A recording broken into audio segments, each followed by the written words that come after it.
Hello, I'm David Adams with Grow Global in Memphis, Tennessee. And today I'd like to talk to you about a few things I personally would like to see people not do during a mediation competition. The first is around no. No is a perfectly acceptable answer to all sorts of things.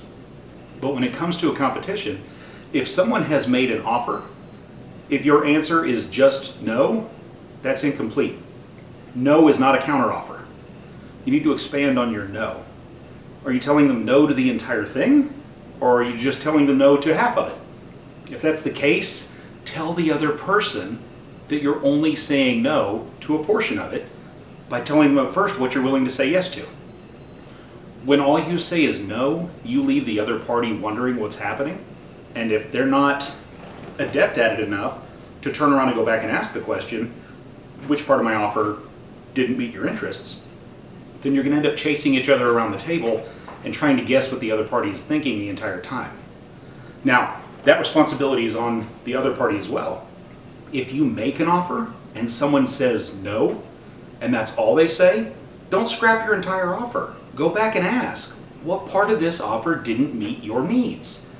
That way you can get the other party to give you some more information and tell you, well, we can really live with this portion of it here, but this part right here just isn't something my client can live with. It gives you the opportunity to expand.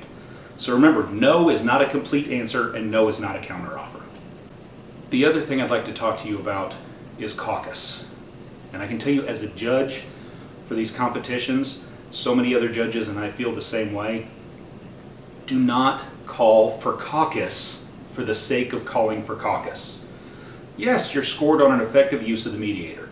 Yes, you're scored on how effectively you use caucus. But you don't call for a caucus if you don't need one. You don't always need one.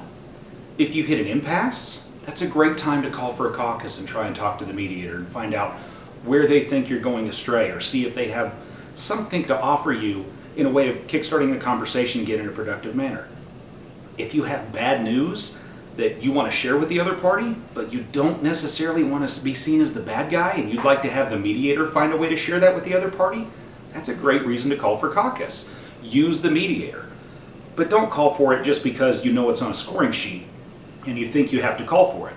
That's how you get deducted points. Again, use the caucus appropriately. Use it when it's needed. And if it's not needed, don't call for it at all. Thank you all very much for watching. I can't wait to see you at Lex Infinitum 2020.